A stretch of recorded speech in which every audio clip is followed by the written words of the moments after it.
My name is Brian Knight. I'm from a company called Pragmatic Works. I do have the wrong date on here because I came last week and was wondering where the heck were you guys. I had my family with me and everything, so we had a great vacation out of it though. So I just kept that in there just to kind of kick myself in the butt a little bit. My email address is on the screen right now. It's bknight@pragmaticworks. We're a Clay County-based company, Duval County area-based company. We have about 100 employees. We focus on BI and everything around data. So if it's Azure or if it's data, Internet of Things type data systems, we do a lot around that. So we have some products to help developers do that, and we have some services that we do and some training around getting you up to speed. That's my only marketing pitch slide the whole time. I'm also a Microsoft MVP for the past 15 years, and I've written about 16 books that nobody ever reads. They're good for warding off rats and girls, I guess. Anyways, how many of you guys have been in the, what about you guys? How many are developers here? Probably most. Any DBAs? All right, and yourself? I am brand new. You're brand new? Gotcha, engineering side, cool.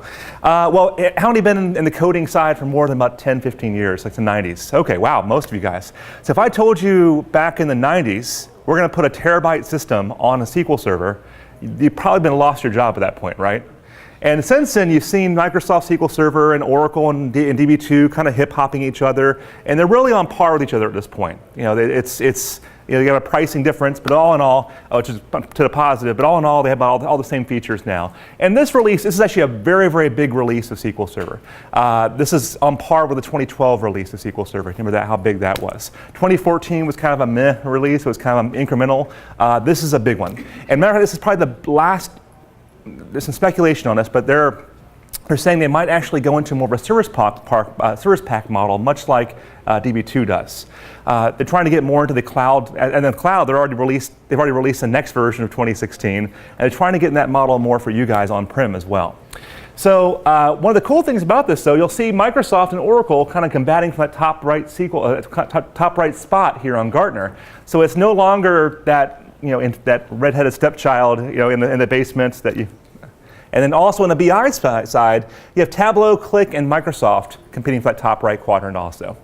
There's some neat new areas. Why is Skype up right now? I've silenced it a few times here. There we go.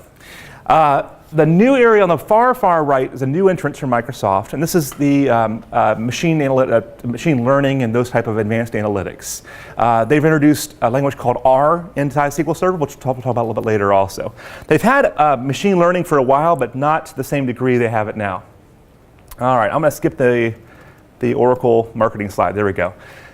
So this is normally a much longer session. We're going to condense down to an hour. So so this is a list of all the features that are in the new release, more for the DBA, some more mission critical side, but some of these will actually fit for the developer as well. And since most of you guys are developers, this is the BI session, but I'm going to cover some of what's in for the developer also as part of this as well, since we'll kind of morph our session a little bit. So I bolded some of the biggies here. One area to kind of point out though is this query store optimizer. So query store is a flight recorder that you turn on your SQL Server on a per database basis, and it's listening to your SQL Server queries. And then it gives you query tuning advice around that. So it's looking backwards, looking forwards. You can say, well, which ones are eating most of the RAM, which ones are eating most of the CPU, which ones are eating most of the time. It's all based on what you care about and what metric you care about. So that's a really easy feature, really cool reports around that also. Here's one that they've been asked about lots, is always encrypted. This is where they give you an application tier, and I'll show you a slide of what this looks like later. But right now, if you encrypt data in SQL Server, it's on a per column basis, and the DBA can still see all the goodies if he really wants to also. This prevents even the DBA from seeing all the goodies. So everything is encrypted at a per column basis, so you can pick social security address, whatever you wish, and it fully encrypts it, and even the DBA can't see it. The only way you can see the data is by going through an app tier, which has a key also. We'll show that in a moment. The row level security, this is something that Oracle's had for quite some time, that SQL Server finally has. How many of you guys had to code that yourself? It ain't fun, is it? It's a lot of sprocs and views, and you're really not you don't feel like you're really securing that data. So this is where a department can only see his or her own data, a teacher can only see his or her own data. They've had that analysis services for a while. That's the way we had to implement it in the past to make it really easy. Now they have it built into the core database engine also. Data masking, this is for if you ever had to manage a third-party app. You're a hospital, you're a call center, and you have this application that you have no control over. You can't touch a schema, you can't touch anything. You're just subservient to that, right? And there's some things on there you really wish they wouldn't show. Things like a social security address right there in clear text for your call center to look at, or maybe it's hospital, whatever it might be. So the dynamic data masking, it's a tongue twister, gives you the ability to say, I want to mask this data a certain way, so as people pull data out, it will automatically have X's on it, except the last 4 of the social security address, or let's say the last 3 of the credit card number, or whatever you want to do there. And we'll show that demo of that as well. There's a whole bunch of always-on enhancements. One of the neat things is a round-robin data load approach here also. So if you have a always-on system, you have 3 servers sitting there, 2 of them are sitting there looking dumb, just waiting for something to happen, right? What you can actually do now is you can make those a round-robin approach for queries. So as selects come in, it will say, all right, you got this one, you got this one, you got this one, and go around. It is not intelligent enough to know, hey, this one is pegged right now. I better not send any more queries to him. It's just doing a round-robin dumb approach. But it is a first step, though. Okay. So let's cover what some of these look like here. One thing I did not cover is how much faster it is.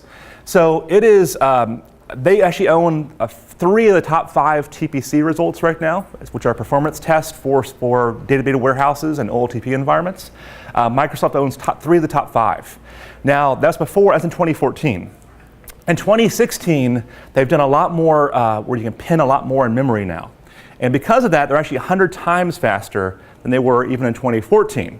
And these are for data that's pinned in memory. So where that's going to impact, think about like if you're looking for fraud in your data, you know, and you typically would have to, and you have a big high transaction system. You typically could not do that live against your OLTP system, your transaction system. You're going to slow down the queries coming in, a banking system, all those records coming in, and somebody's going to feel the pain. We had a big bank in town that did that, and they actually took down their ATM network for about 15 minutes while they were running these auditing reports against their data there. So instead of doing that, what we can do, so what typically we do is we go to a data warehouse and we investigate the next day, and now you're looking at 48 hours later potentially, 24 hours later, after the fraud already occurred. So now with being able to pen these data into memory, you're able to do it live and not impact the underlying data source. So we'll talk where's the pros and cons of that in a moment also when I show a demo of that. It's really easy to do. And this is actually pretty conservative. 100x on queries, we get about 175x on our queries. We saw about 4-hour queries go down to about 10 seconds in some of ours. So it was a huge, huge gain. And Skype still keeps on coming up. All right, that's why. All right, sorry about that. Okay, so lots of good gains there. Now, our row-level security, or RLS, is not the easiest thing to install right now. They're kind of mimicking the standard way that Oracle and DB2 have done this for years, but there's no UI for it yet to do this. It is going to be you and T-SQL combating each other. So to do this, what we'll do, and I have an easier example a little bit later. Let me zoom in here so you can see it as it is. Hope I can zoom in there. Oh, all right, there we go. So we'll create some kind of function here. And it's going to be a secure with schema binding. And this is basically going to say, what does my where clause look when this teacher is looking at the student table? What does the where clause look that should be implicitly applied?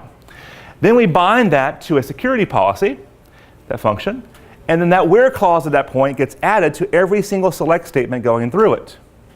Okay, and I'll actually walk you through a simple example a bit later, this slide where. But you'll see that the select star statement automatically gets translated into, it passes to the function, which automatically gets translated in, it passes a username in, and they're able to see that. So you'll have to have some kind of selector somewhere in the table, whether it be a salesperson ID that maps to their table, that maps to their username, or something that kind of helps you filter that data down. If you have any questions, by the way, just throw them out any time also. Okay. So data masking is actually really easy. What you'll do there is you'll figure out how you want to mask the data. So there's some built-in functions that are already available to you. That's where you see the function right here, like a social security address function is already built in, an email address one, and there's also one called partial as well, which we'll show. Partial gives you complete control. Social security address here, for example, say, well, I'll show the last 4, the last 3, or whatever you wish there. So as you do this, I'll get some data. This is what those functions basically turn the data into. Now, the key thing about this is it's not a security mechanism. It is a mechanism to obfuscate your data, but your DBA can still see the data. So this is a way of this login, this login, this login will see the data this obfuscated way, and then sysadmins, it is what it is. But the real goal there is really a canned application you may have purchased that you can't control how they're showing the data, but you can at least control what's returned to the data to the application. Okay. Were those functions defined? Was there custom functions, I'm guessing? These are built-in functions that are available in 2016 now. And are they Stay- scalar, or are they, Are they in the MSDN or model database? They are in the master database. Yep. Good question. Anybody else? Okay. All right. Now, finally to our BI side. So this is a big build for BI. So first of all, anybody using big data here? Nobody. Okay, so we'll skip that demo. But on the Polybase side, let's imagine, for example, you have your JEA, and you've got all these smart meters that are constantly sending data back and forth to your system. Storing that into a database does not make sense. So for example, we have an IoT example where we have all these sound sensors all throughout this factory floor, and if it gets to be a certain level, we have some alarms that go off. But storing that into a table every 10 milliseconds is not a good thing, probably. Even every 30 seconds might not be a good thing. So we put that into a big data system where it makes sense, and occasionally we'll do these big ask queries out of it. What we can do now with Polybase, which is built into SQL Server as well, is you can do inner joins to the big data, just like it's T-SQL. So you can say, I have this customer table, and then I want to find out how much noise these customers are making, or what the tweets are for these customers, or all those big data questions that you may ask of your data. So this is a cool way of joining traditional data sources to your big data sources. Okay, that's all built in. You just have to have as a service you have to install as part of your SQL Server install, and then that gives you that linkage between those two systems. what Yes. is the storage format? It actually it's almost like a linked server. So there's no storage format at all. It actually goes out to Hadoop. It'll go out to Data Lake, or it's about 5 different data sources you can go to, actually. So if you have like Hortonworks, Hadoop, Data Lake, there's another one that's in there as well. There's like 2 or more in there as well that you can actually. Doing stuff like transaction logging or all sorts of different logging that's not critical to your Right. production level. Exactly. So that's all. You're kind of delegating that to the Hadoop server. That's where it has cheap storage and it's cheaper device, free devices essentially at that point. Okay. Anybody else? Good question. Thank you. All right. SSIS. How many SSIS developers are people that build packages occasionally? It's a few of them. Okay. So if you build packages, what is your biggest gripe in 2012 and 2014? There's one biggie, especially around deployment. Nobody has a gripe on SSIS. Mission accomplished, I guess. A lot. You have a lot. Okay. I'm trying to find one that's relevant. The big one. So, Yesterday I was wanting to punch the computer because it's Union Hall. And then I changed the components up there. It just freaks out and I have to delete it. So that's a metadata problem in that case. Oh, So, good. yeah. Okay. So the number one complaint that we get about 2012, that one you're mentioning right there has been around forever, unfortunately. So the 2012 complaint that people got in 2014 was the project deployment model, which basically made it easy to deploy packages now to the server. The challenge there is you have to deploy all the packages in a project to your server. So if you got some that are on build 1.1 and you got some that are not quite ready for prime time for 1.1, you're deploying them all to the server. And you got to build some, and it's not the branching model that you have in C# code and Visual Studio, traditional Visual Studio. So they've made it now where you can deploy individual packages to the server and not deploy the entire project. Okay? So that's a nice build. On the analysis services side, anybody doing that here as well? Only one. Okay, well, it's faster. All right, there we go.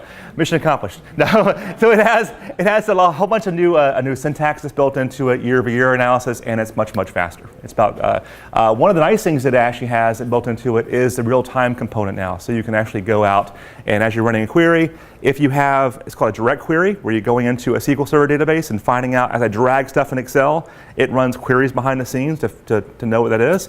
It actually will work in Oracle and other data sources now. So that's the condensed version. There's only one poor guy here doing analysis services. All right, so one of my big gripes is we had an SSDT, SQL Server Data Tools, for DBAs, and then one for BI folks. Well, now it's all one tool now. It's backwards compatible and forwards compatible. So things like on the SIS side, you can have the 2016 Visual Studio installed, not 2016, 2015 Visual Studio installed, and 2016 a SQL Server, and you can go backwards or forwards. You can say, I want to develop a 2012 package in the 2016 tool, essentially. Okay, so you'd be, and then vice versa also. They've now made Management Studio a kind of a secondary tool also, where it's not part of the CD technically anymore. You install it separately, so it's actually, they're patching it every other month right now and putting new stuff out there. Some really cool stuff I'll show you in a moment here they're doing on that side.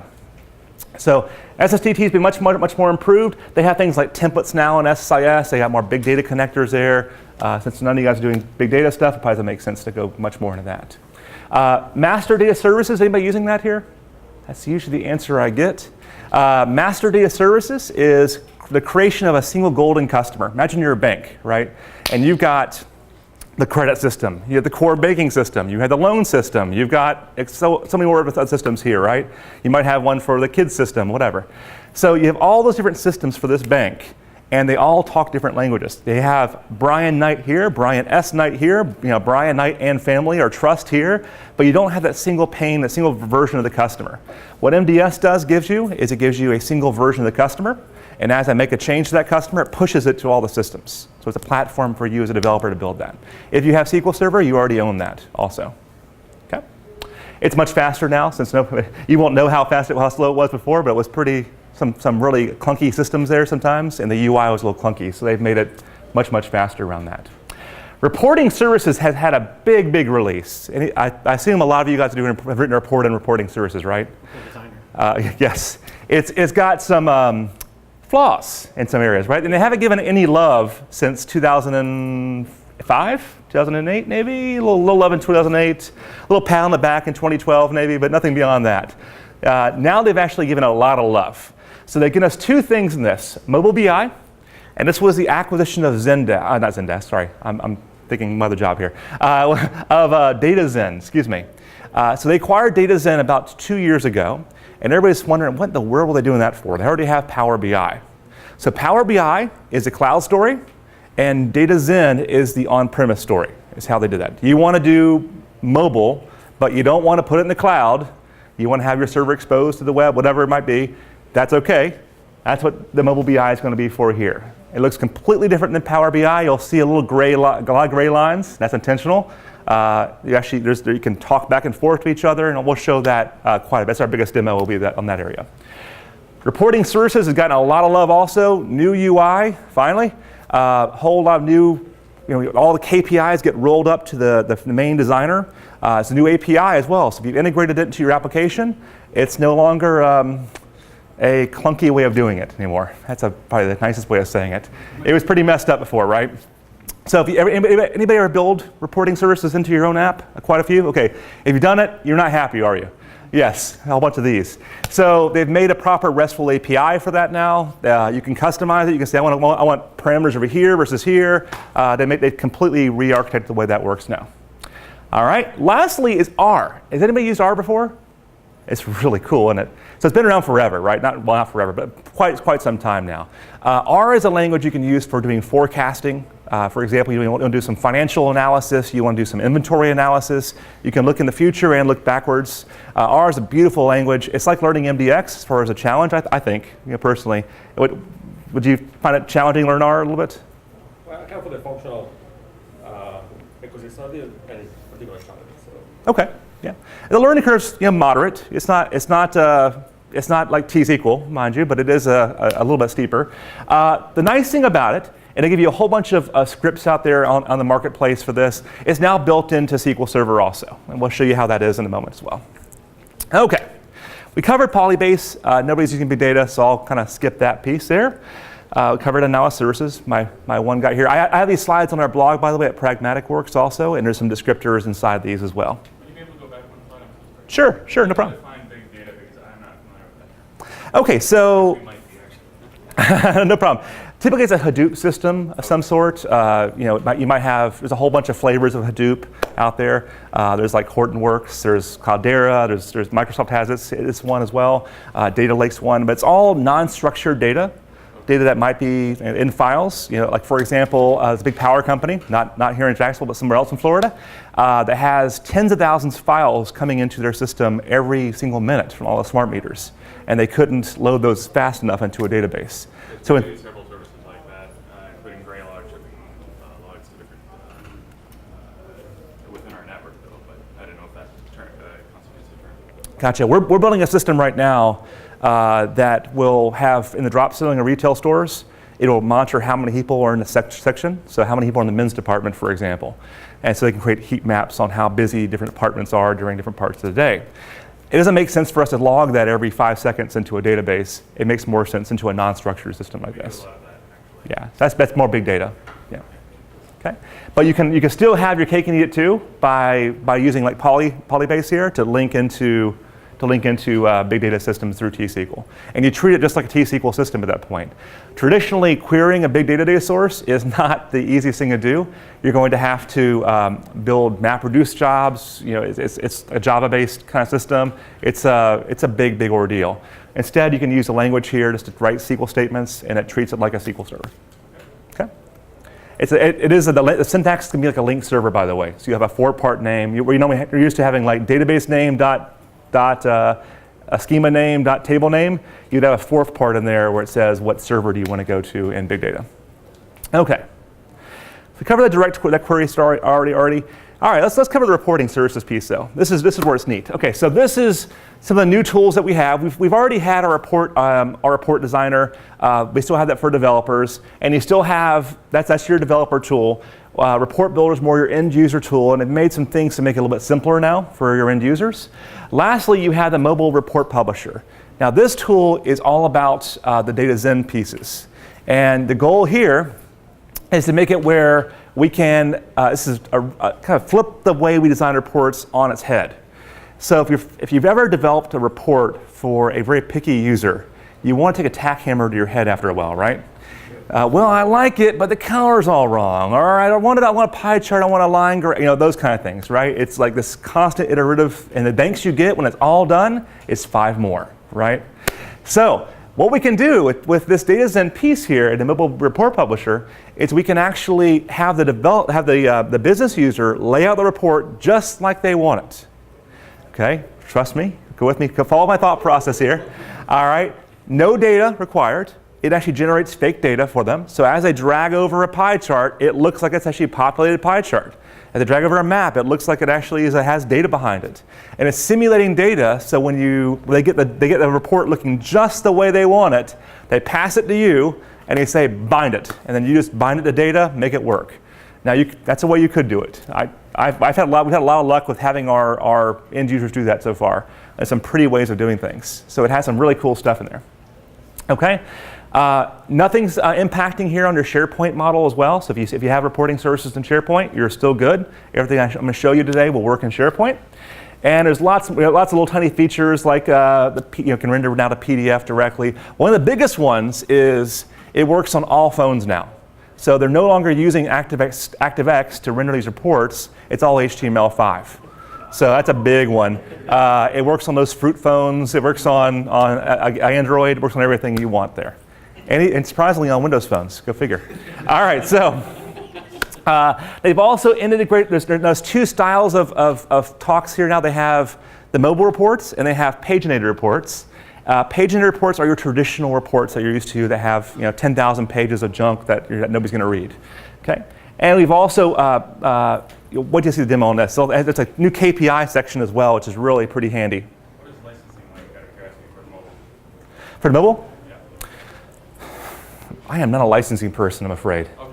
I don't want to speculate on that one. It is all in the lower tiers, lower editions, but I don't know how the licensing will work on mobile. Traditionally, you just license a core now. They try to discourage you from licensing the CAL now.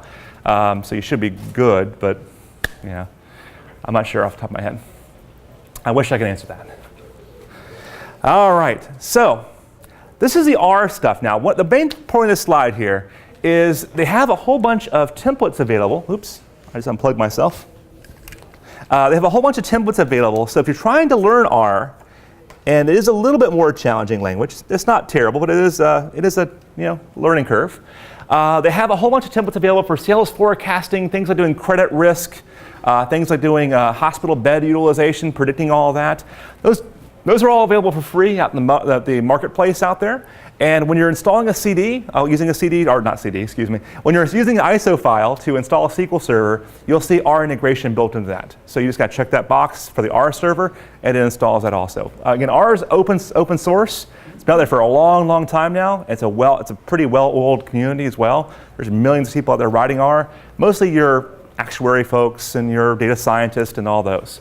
If there's any place you can go to for money in the future, that career right here is booming right now.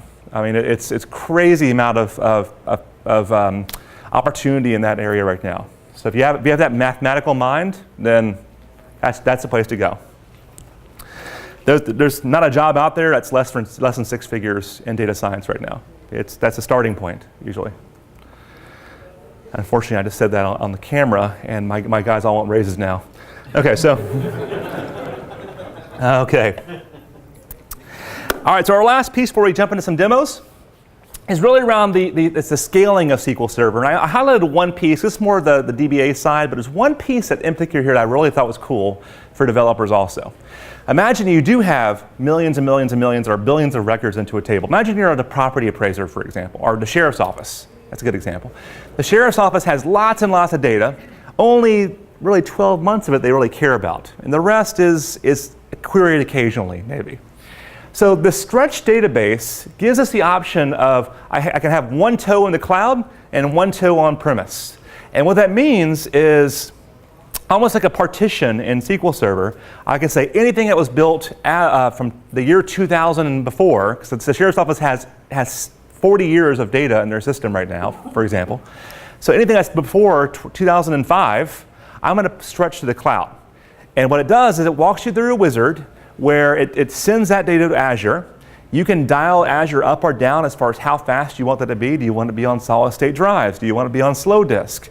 It can be very, very cheap on the slow disk to kind of store it out there.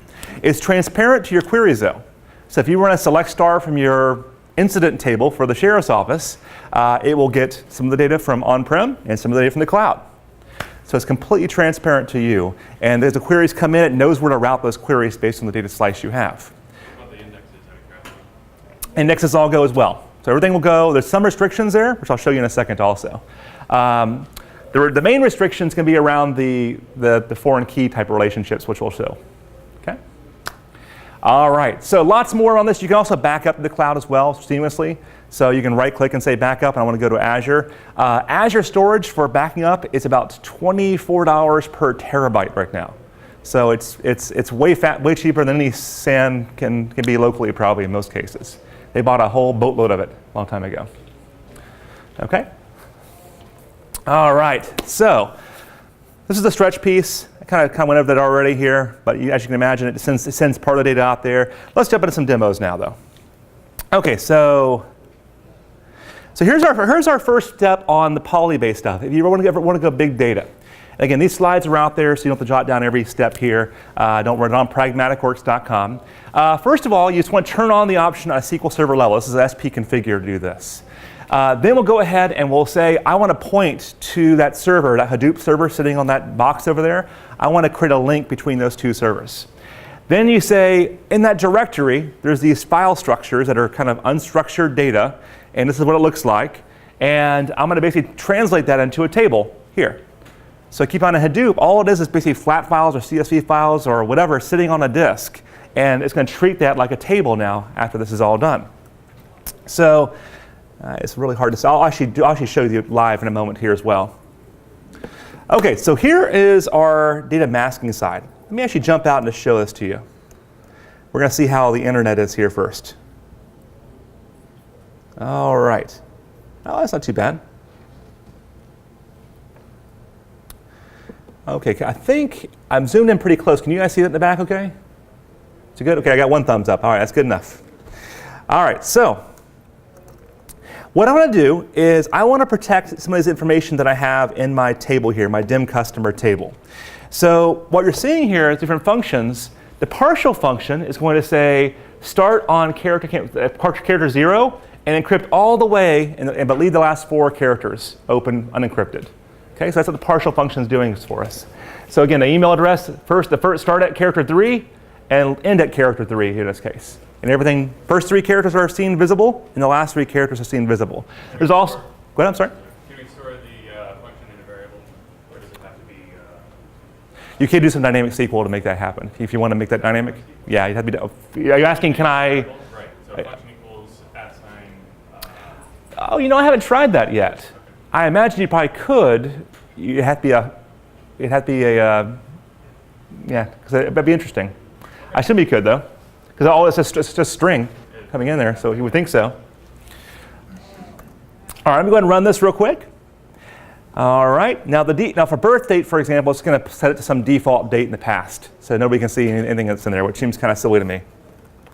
Again, it has some built-in functions around things like social security addresses and email addresses also. So if I go ahead and run this, we're going to see our data down below. There it goes. Wow, Zoom, it's running slow there. All right, right now I'm in as a sysadmin, so I'm seeing the whole world right now. So let me go ahead and impersonate a different user. Okay, so I'm going to run this as my data masking login. Whoop. Oh, somehow my login didn't get created. Where did I create the login? It should already be there. All right, my old script is not going to fly here. That's okay. Let me go ahead and just, well, imagine if you will, for some reason my login's not created. I'm going to create it right now. But there we go. It's just giving me the error right now because the login's not created. I ran this earlier, so it must have whacked the database earlier. I'm on a shared box here. Anyways, once I run the query, it would basically mask out the data. So it would XXX out the data, just in the format right there. But again, it's not a security mechanism because your DBA, anybody that's not that login, can still see the data in clear text. So don't treat it like a security mechanism, just as a obfuscation mechanism. On the RLS side, row level security, I think this is a little, hopefully my logins are all working now. I think it actually creates a brand new database here. Yep, good. All right, so I'm creating a database with 3 users, Jane, Dick, and Sally. I'm going to create a table here of just some customers, and I'm going to load that table up here. All right. Okay, so here's my data right now as it stands, and each of these accounts each of these customers is owned by an account manager, Jane, Dick, or Sally. Okay. In reality, you'll probably have a many-to-many table out there where Jane can own 5 accounts, and Jane and Dick can own the same accounts potentially. Often, like a school, for example, where multiple teachers have the same student, and then multiple students have the same teacher. Okay, but this is a simplistic example here. So now, if I go ahead, and my function in this case can be much simpler than you saw on the slide here. All right. So what I'm doing in this case, let me zoom in so you guys can see a little cleaner here. Keep in mind, it's basically a where clause. It's going to append this where clause right here to the end of any select star, select statement, store procedure, whatever I'm doing that's touching this table. This where clause, where I'm passing in my username, is going to automatically get appended to that. And in reality, you probably would have some many-to-many joins, some inner joins inside that also, but we'll keep it pretty simple here. Okay, I'm trying to unzoom. There it goes. All right, that's now in. And then I bind the security policy to it, which basically maps that function that you just saw there to the table itself. And then if I went ahead and run the select star right here, because I'm not Dick, Jane, or Sally, I can't see any of the data right now. Okay, so let me go ahead and run this as Jane. And you'll see now I'm only seeing Jane's accounts. Okay, so even the admin here can only see the accounts. There's some ways of spoofing it and getting around. As you saw, I can do a select as and impersonate Jane's account because I'm an admin. But if I wasn't an admin, I can't see it. Okay. All right, it's a pretty nice way to do this. So. Any questions on that one? All right. Let's see if we can get back to our slide.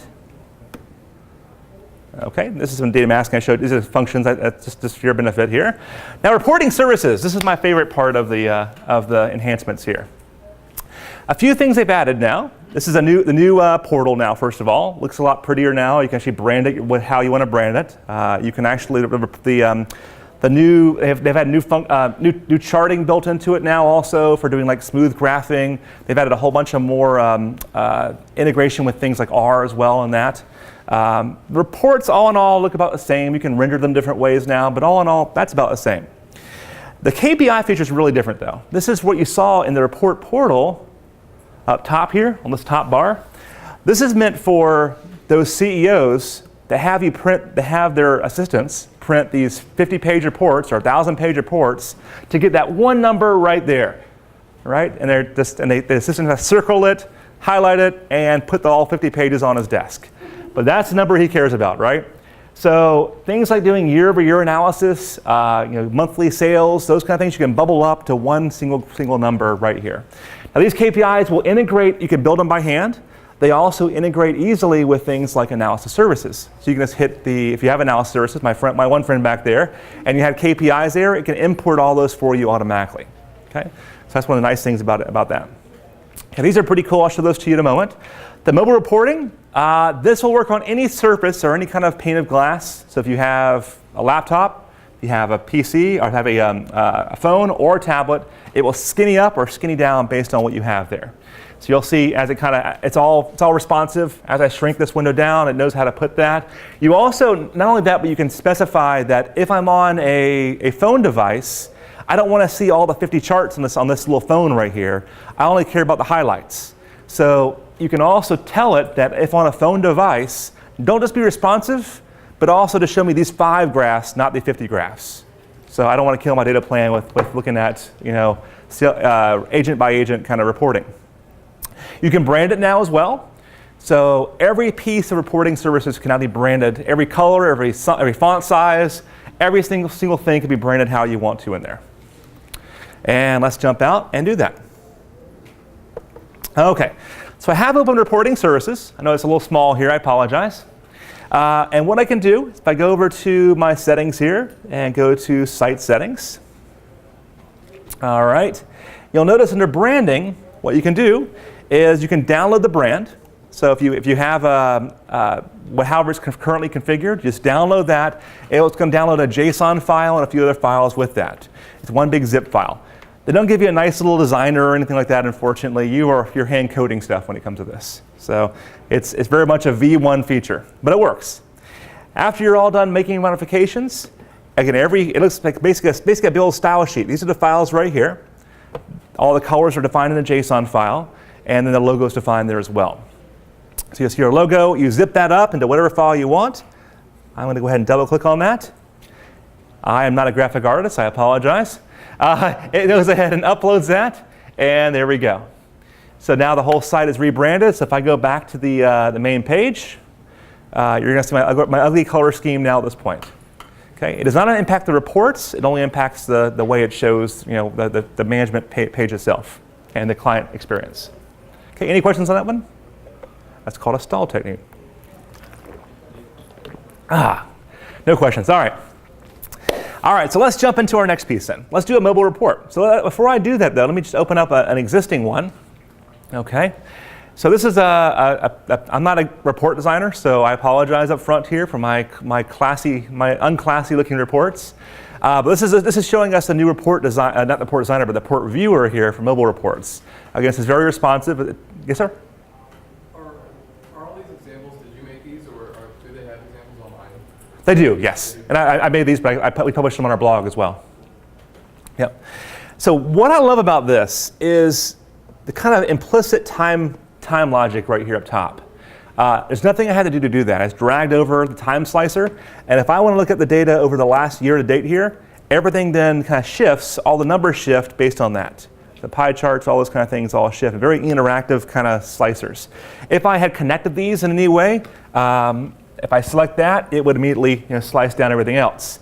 Like for example, if I were to pick California, you'll see the number right there, but if I had connected it to the other charts, you would see those only show me the California numbers year to date also. Okay, so let's show how we built this. Okay, so what I'm going to do, let's pretend we're a business user here. All right, don't go too crazy. I'm going to build a mobile report. Okay, allow. Okay, here's the interface for building it. It's very, very simple. The learning curve on this is very easy. I had some foul things to say there. All right, so first of all, notice that we can go ahead and say how many in the grid, how many columns are going to be available, or if I'm on this device, what a mobile person sees versus a phone person versus a PC. It's going to act responsive automatically. You don't have to worry about that piece. But you may not want to see all the 30 different elements on your report here. Okay, so with that now done, we just drag over the stuff we want to see. Like there's my time navigator you saw before. I just drag it over, wire it up. Okay, I'm going to go ahead and delete that one. I don't need that one right now, but I'm going to click this right here. Okay, sounds good. See, I'm feeling like I'm actually building a report without actually knowing what the data looks like right now. Do I have a map in here? I do. There's a bar chart. Here's a totals chart. I'll use, what's my bar chart here? That'll work. So I drag it over, make it the size I want, done. It ain't the prettiest report, but it's going to work. The fact they build it, they're going to be happy. All right, so let's do this. Drag a map up. And then, so they have a lot of different elements inside this. I like Power BI Designer a lot more as far as the interactivity you have with it, but this is a pretty good starting point also. They have scorecards in here. You can't see those at the bottom there, but sort of scorecards built in here. And there's also this tree map, which is kind of a newer element for Microsoft at least. Power BI has had it for a while, and it's where you essentially can say, here's my categories, and show me the size of the box matters based on the categories. It turns different colors if it's more of a hot area. Okay, so we've got our report done-ish. Not very pretty, but it works. Now we want to bind it some data. So this is where I could save it, pass it over to Henry, and say, Henry, go ahead and build this thing out the way it's supposed to be now. All right. So to tie this to data, I go to my data tab right here. And there's of course a whole bunch of settings I should set, like what currency do I want to show this in and all that mess. You'll notice what's happened is it's created 3 simulated tables here. One for the map, one for that, well, it's 2 for the map here, and then one for just a generic table also. This is just how it's actually showing data behind the scenes here. Now we want to actually bind it some real data now. So to do that, and we can actually select each of these elements here, and you'll see how it's getting the data down below here as well. So let's just start this category chart right here. I'm going to go and add some more data. Hopefully I've got some data here. We'll see. I get it from Excel. I'm going to go to reporting sources data set in my case. So that kind of reminds me, data sets are now a proper citizen now. Where before it was a way of kind of reusing some queries and all that. Data sets now are more of a first class, and they've always kind of been this way, but people aren't using them this way. Microsoft's really encouraging you to create these data sets in there, which are basic queries that you can store out there, and you can reuse it over and over again, but it's going to make it much easier for your end users if you create these data sets. You'll see them bubble up to the top all over the place now. Okay, so let's go and point to my box here. All right, I've got some data sets right here. I think I've got one here for employee sales. Yeah, we'll go with this one right here, employee sales by month. Hopefully, has a parameter inside of it. That's all right.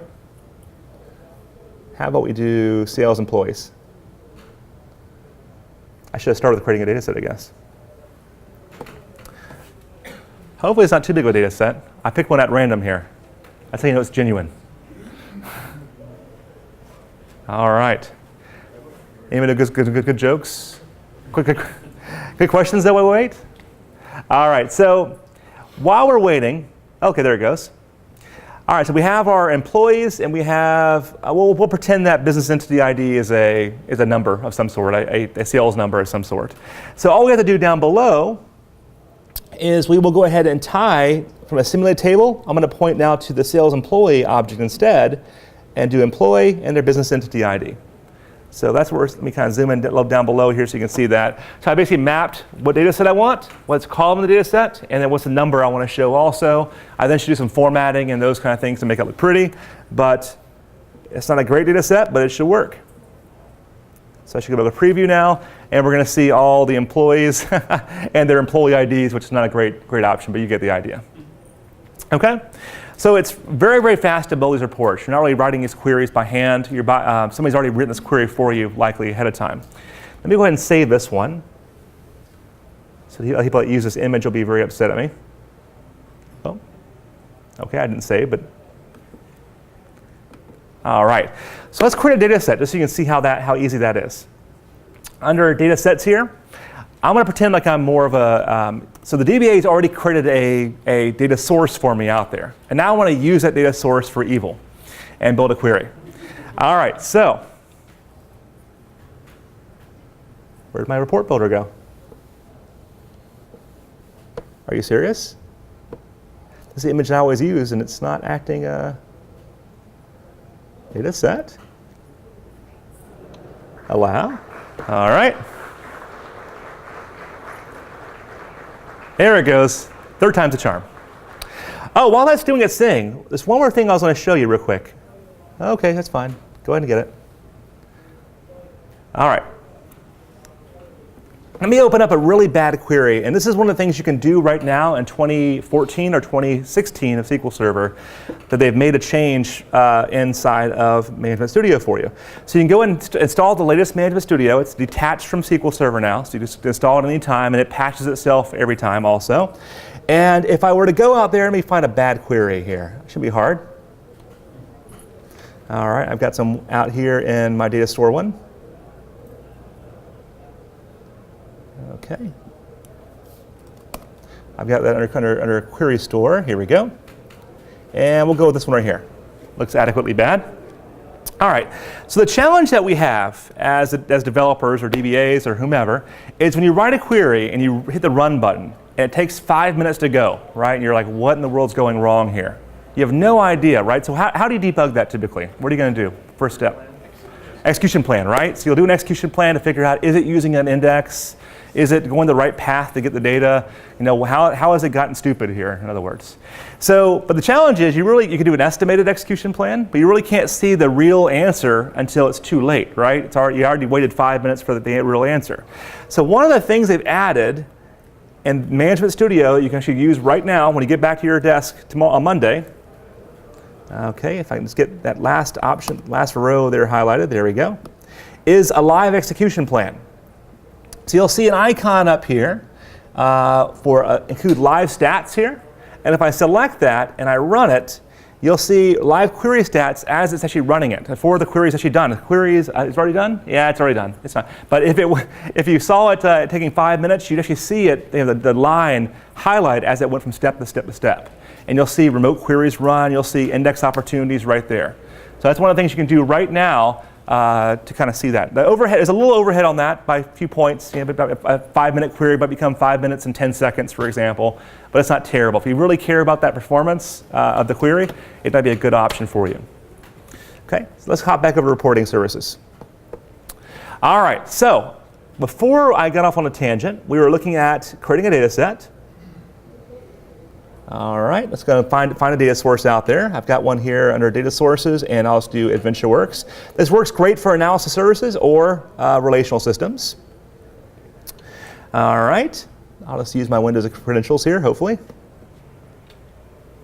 Okay, so the designer, this is for building a data set, keep in mind. Building a report's even easier. Data set's actually pretty darn easy also.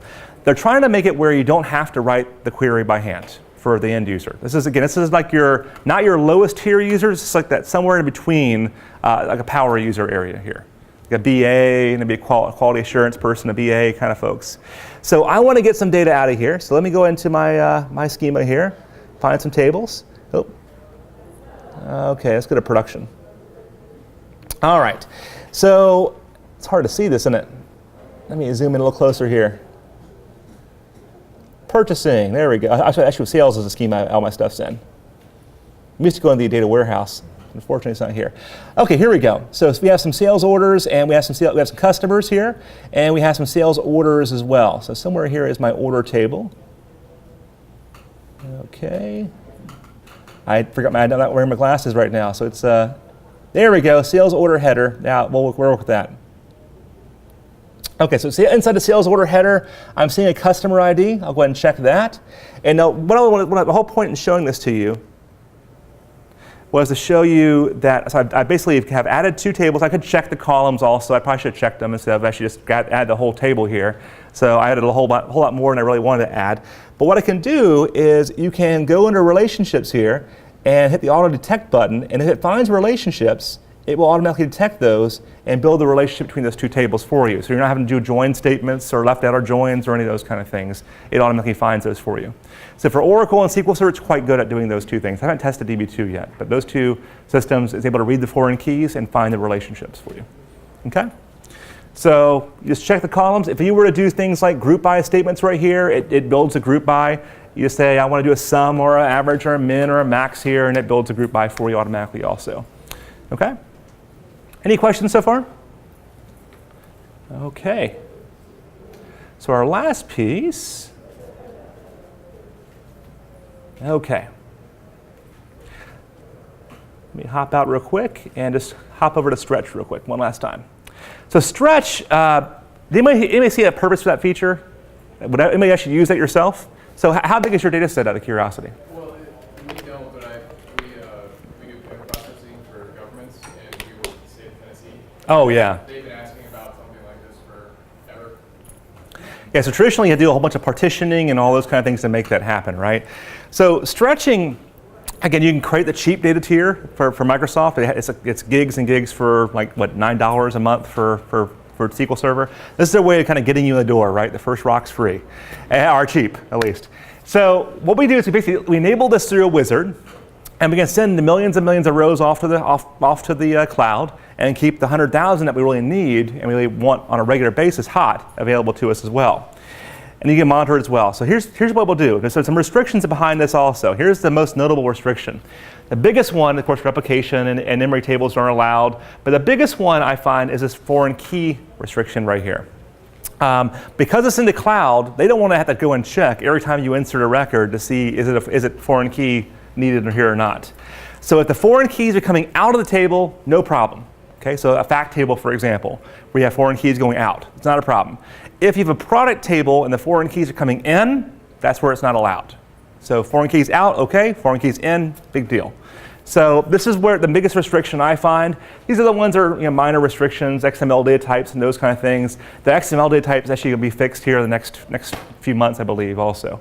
So these are some of the restrictions that you have. That's a biggie, though. You can find the full list of them right here, but the full list is not too bad. So here's what we'll do. All you have to do is go out here, pick a table of some sort. I'll just go with this data warehouse right here we have. Okay, and let's pick on a table here like this fact transaction right here. Sounds big. We'll see it's big. And you'll notice over here under tasks, stretch, there is the enable button right here. Okay. Now you can also do it at the database level as well. If you do the database level, it'll look at all the tables and it's go check, check, check, check, check, and it's going to let you know which ones are not available, which ones are available. So through the wizard, it's going to ask you to pick your tables. Okay. I'm going to do the entire table or just part of the rows. This is where you go and you go to the entire table here, check that box, and you can actually build a where clause saying, I only want the ones from 2010 and below, for example, to go through. Okay, I'll do the entire table. So if you do the entire table, it's the equivalent of saying, oh, this table is not queried that often, and it has a whole bunch of audit history, for example. I'm going to put that in the cloud because I don't want to burden my server with this audit table, for example. So you can do you can have a whole bunch of middle ground here. It's going to ask you to sign into your Azure account, which I'll go ahead and sign into real quick, if the internet will allow me. Can it be dynamic, like only the last 4 years? It can, yes. Yep. So it's much like a partition, like that. The question was, can it be made dynamic where it's the last 4 Yes, it can. And you can also undo this very easily as well. All right, the next question it's going to ask us after I sign in here is where do we want to go? So it's going to ask, do you want to have a SQL server already made for it, ready-made, sitting there empty, or not empty, it's up to you. And it's going to ask you to connect to that server here. So I'm going to go to an existing server here. You can actually create one from here if you want to as well, but you don't have as much control over the whole time there. All right. I know I've got some servers out there. The internet's not being cooperative right now. Okay. Anyways, after it does that, the last step it's going to do is it's going to ask us for the firewall role. So it's going to want a firewall role between that server, that SQL server on-premise, and the cloud also. And you can set up a whole range of IPs or just one IP also. So if you have like a clustered environment, for example, you'll need a range of IPs. So pretty simple, and then you're all set. It automatically does it, and you can at any time undo what it did also. So if I go ahead back to the existing server here, hopefully this time it actually works. Yeah, for some reason I know that. That's what the problem is. Australia East. You want to pick something in the same data center as where you're where else you're at. So I'm all East US, and is it not going to refresh? Seriously? I know I've got some boxes in East US. No, it's not going to refresh. All right, what we're seeing now is a classic bug. Yeah, it's not refreshing. That's okay. All right. Anyway, so that'll be the last step is the firewall rule, and then you're off to the races. But your queries are completely seamless, and your query plan will actually show you what part of the server has been done remotely and what part's been done on-premise also. So it shows you that complete transparency. Okay? When you have indexes on the tables, or on the tables that are going, and you put the entire table into Azure, will the Azure SQL Server then handle indexing? Good question. So the question was about the indices. So if you have indexes on-prem, it will replicate those out to cloud also. Double check. I've seen some issues with that occasionally, but from what I've seen so far, it works like a champ. And like if I just say rebuild this index on here, it'll do it on-prem and then? It will not. No. I have not seen that happen successfully yet. And question in the back here. Yeah, we just migrated everything to Chief Assured. Well, is everything you're showing us local, work in Azure the same way? Oh, this is Azure. So yes, sir. When I stretch to Azure here, I'm actually stretching to a database in Azure. Right, but I mean, all the rest of the stuff you showed us, it's all the same. From the T-SQL part and all that, yes. Yes, everything, RLS will work. They have extra services they might turn on for those things. But yes, everything works in Azure also. Data masking works. Of course, you can back up to Azure because you're already in Azure. But all that stuff does work, yes. Question over here. Take a backup of the database and restore it to, say, a staging environment. What would happen to that stretch table? Would it be exactly the same in prod and staging?